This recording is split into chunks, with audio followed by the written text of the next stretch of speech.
It's really hard because you have limited time in that interview. All these little small things that you would think are maybe inconsequential to the interview process, the intangibles that can put a candidate either above or below depending on the different situations. Welcome back to Talent Hunters, where we explore insights and trends shaping the global recruiting and staffing industry. Want to build talented teams that drive your company toward big goals and big growth? Then this podcast is for you.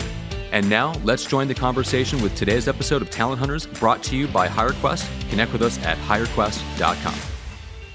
Let's kick this thing off. My name is Vince Holt, and I'm the host of Talent Hunters. It is an opportunity today to have Dave Cook, a senior sustainability leader with Owens Corning, with us. 13 years developing new insulation products and processes, earning 16 patents along the way. Dave is responsible for implementing innovative recycling technologies to achieve zero waste in landfills by 2030. Welcome, Dave. Yeah, thanks for having me, Vince. Pleasure to talk with you. Well, the first thing I want to do for the benefit of our listeners, please tell us what a sustainability leader really is involved in, and what does it entail? Sure. So, senior sustainability leader can mean a few different roles here at Owens Corning. I have more of an R&D background, and so I lead a team of 3 engineers, and we have basically a portfolio of sustainability R&D projects that we're driving to try to reach our zero waste to landfill goals. So that's what I do, and that entails lots of work, different parts of the organization, getting to know people in our manufacturing operations, getting to know people in our R&D departments, and really doing some research and digging into problems and trying to make some progress. Wow. Now, what a goal. Zero waste in our landfills within the next 5 years. That's right. That's a chore. What's involved to accomplish that goal? Yeah, that's a good question. So, and to give you a little bit of background on that, so zero waste to landfill is a good aspirational goal, and when you're making products, it's always great to have zero waste, especially when you can design that in from the beginning.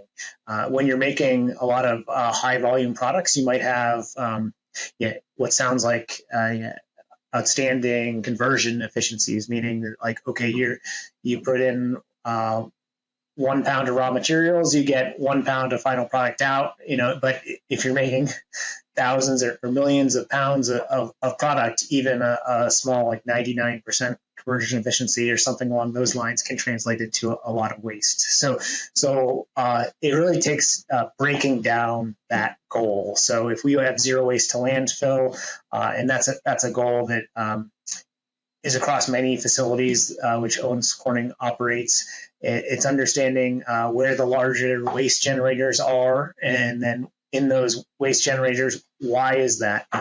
And are there waste streams that have specific areas that you can tackle, or are there broader trends across multiple facilities that if you solve an issue in one place, that you can replicate across the rest? So it really starts off with one, framing the problem and understanding, okay, what waste are we trying to eliminate, and why, and then digging into, okay, what are potential technical solutions to that, and that's kind of the first step, because then there are multiple technical solutions. How do you go about evaluating which one is the right one to use? Is there one? Do you need to invent one? And so those are some of the things that we deal with every day. And then it gets to the point where if you've advanced something far enough, are you starting to get into action of triangling it or proving out in a facility? And if that's successful, can you deploy it everywhere cost effectively?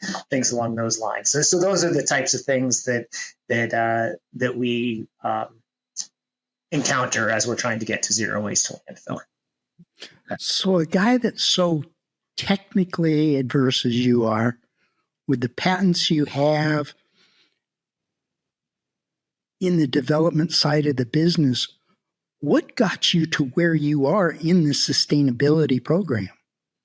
Yeah, that's a good question. I mean, I think one is that I've always been very passionate about sustainability, and I think one thing that's interesting is that whenever I talk to someone or even interviewing someone for sustainability, yeah, everyone's passionate about sustainability. So is it really a differentiator there? But I just to kind of walk the talk a little bit is that early on in my career, I knew that I wanted to basically be able to look back and say that, yeah, I've dedicated my time and energy to something that I can be proud of. And so I've kind of steered my career towards that direction, and then also not been shy about saying that's what I want to do in the future as well. So as I've advanced throughout my career, I've just try to do the best job that I can and try to really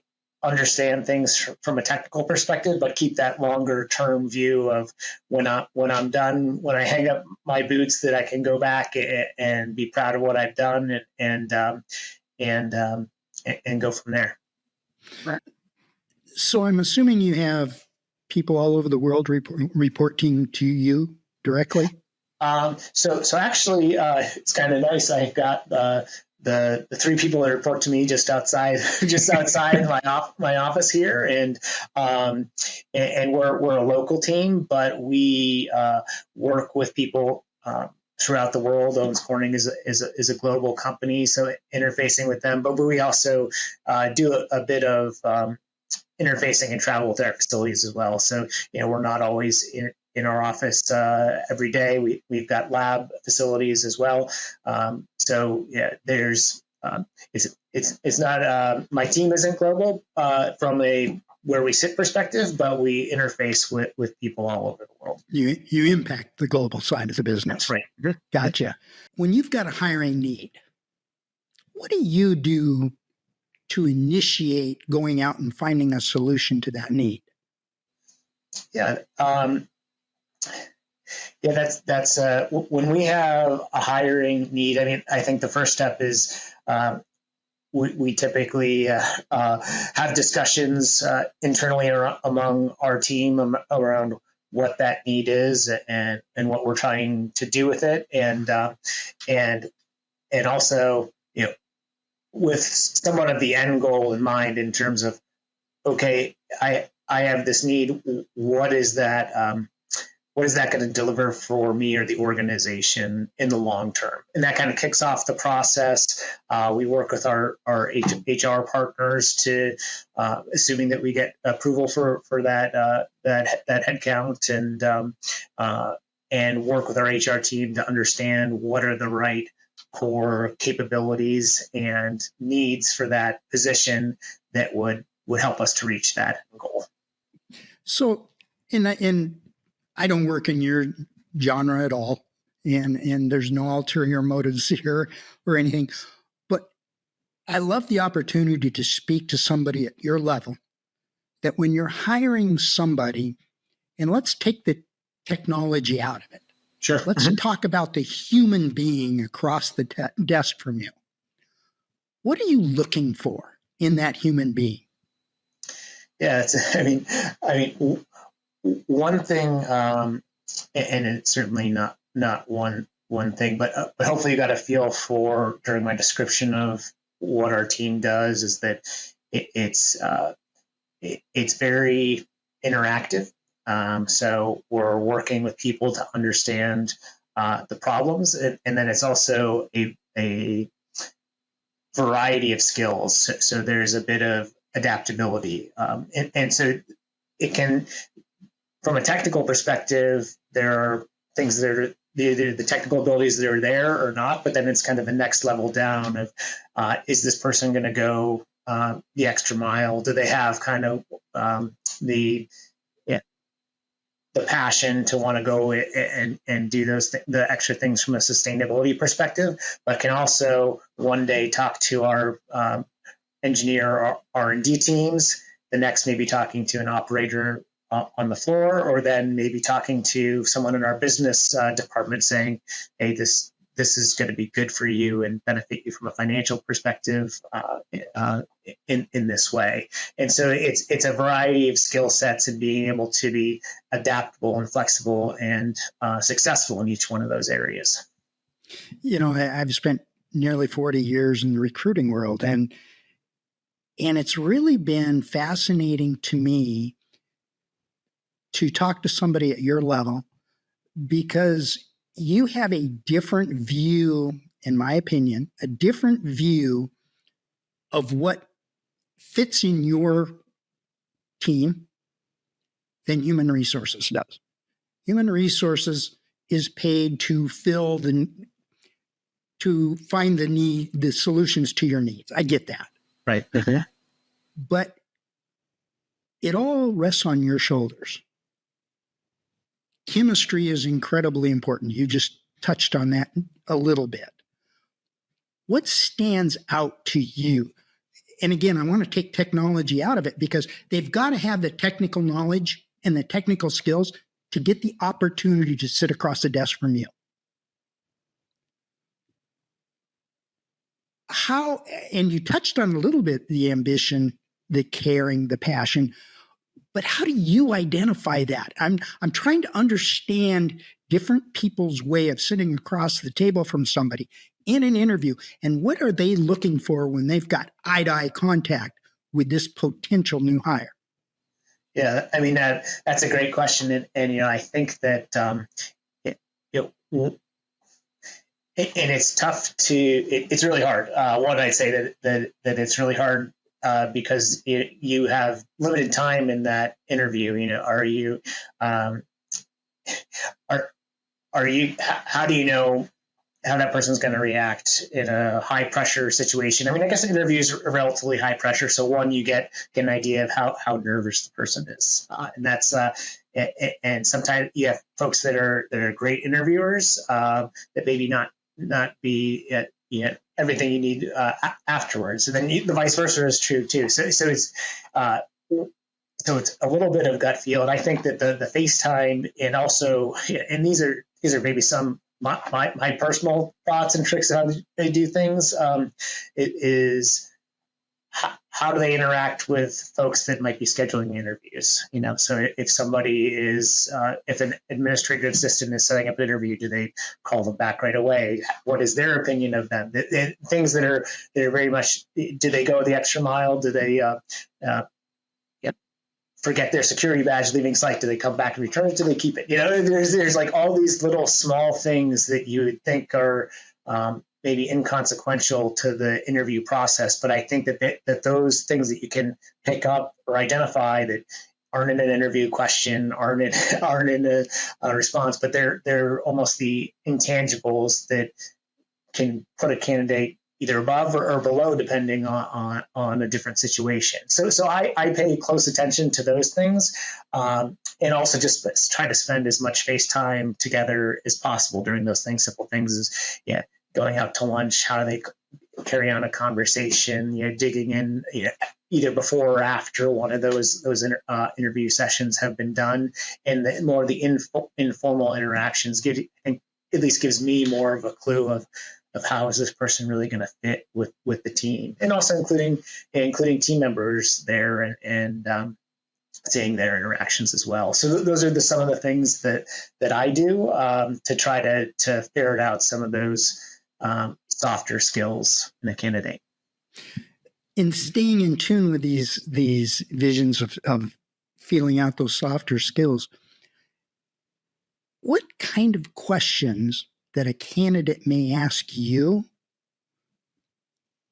starts to lead you down to this person might fit in good? What kind of questions, 2 or 3 questions, could they ask you that gives you an indicator? For instance, if I was interviewing with you and said, well, how much does this pay?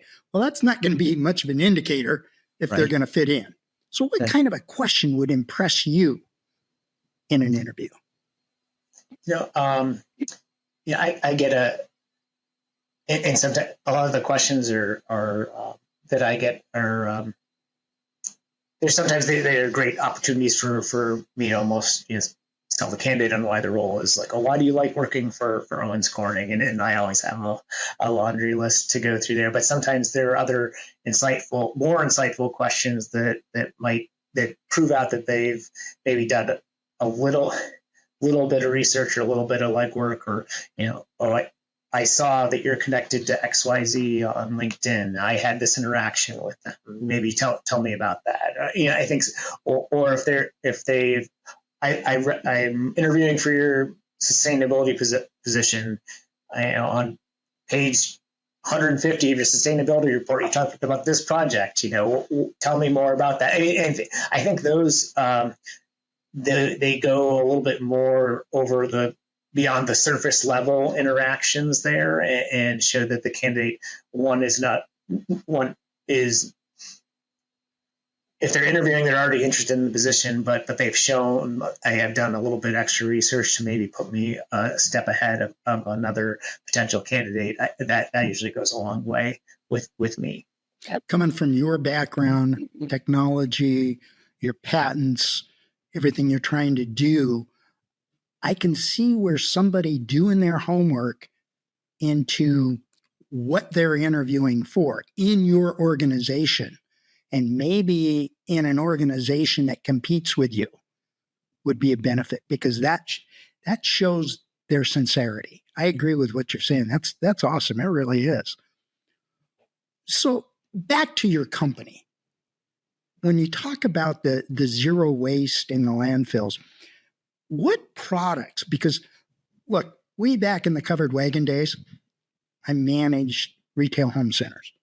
I sold lots of Owens Corning insulation. Great. Lots of it.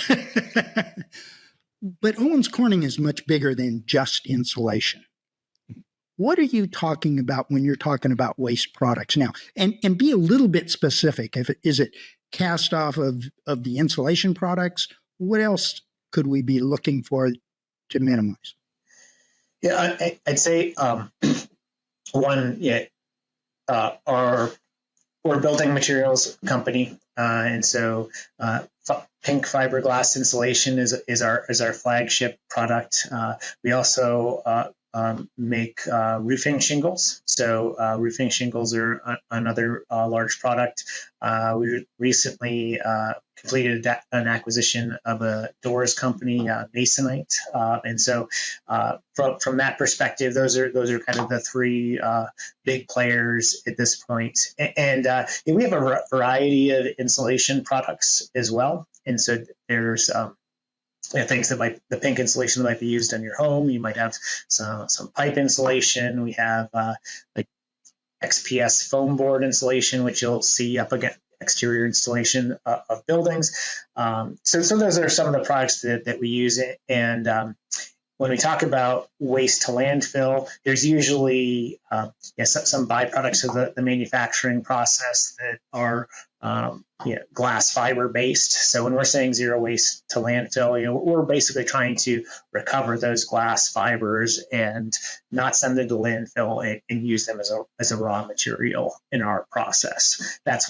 one aspect of it. Other things could be if we have some off-spec quality issues that might be sent out to landfill, having a way to recycle those. And I say each manufacturing process, whether that be a door, a roofing shingle, or an insulation product, there's some aspect of scrap material, which might be a percentage of manufacturing loss that we're trying to recover in a variety of forms. So. Is there a specific sustainability initiative that you've fostered through and that it's made a great impact in the organization that you're most proud of to date? Yeah, I mean, so There is, and one that it's very recent, and I'd say we've been on our waste to landfill journey here for a few years. So Owens Corning typically publishes almost decade-long sustainability goals. So we're on our 2030 cohort of goals. We had a goal set in 2018, and when those goals were set in 2018, that was kind of the nexus for putting my current group together. Hey, we've got these goals coming up in 2030. Let's put this group with a specific focus on our waste to landfill aspirations together. And so during that time period, we identified, a specific part of our manufacturing process that had a waste stream that was difficult to reuse, and so we were able to foster that through the innovation process, and is really our first foray into having that be in our manufacturing process today. So it went from literal lab benchtop pilot, our first installation, and now we're getting ready to deploy that across multiple plants. And so it's really exciting to see that through the process, and also have, and I think foster is a good word, because I've got great team members that have led that project, and it's truly their project, but being able to give them the runway and to execute upon that, but also to kind of be a little bit of a cheerleader in the rest of the organization, say, hey, we need to be doing this and keep pushing it forward, is something that I'm really proud of. And that one aspect is about accounts for about 30% of our waste to landfill from this particular division. And I can't get into too many specifics, but that's the one that I'm most proud of. Yeah. So, in that particular example, was there a lesson that you learned that will help you with the next challenging project? I'd say that. This one's it's always a great project, and some of the great projects are a little bit more organic than others. It's like everyone. It's a little easier to tell the story. They see the value in it almost instantly, and how do you get to a point where you can have a story that resonates with someone so quickly? We're doing this for this reason. Oh, that makes sense. Well, let's go.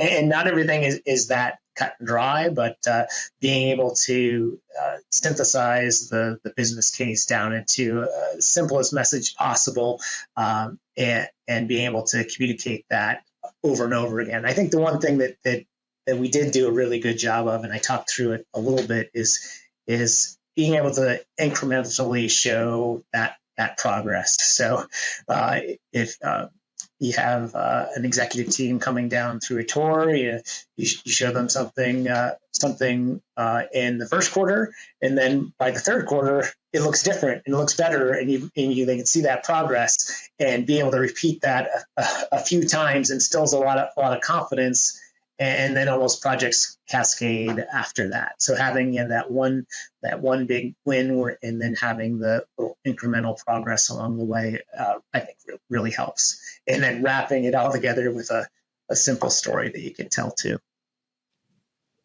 The pride and the passion just exudes out of your body.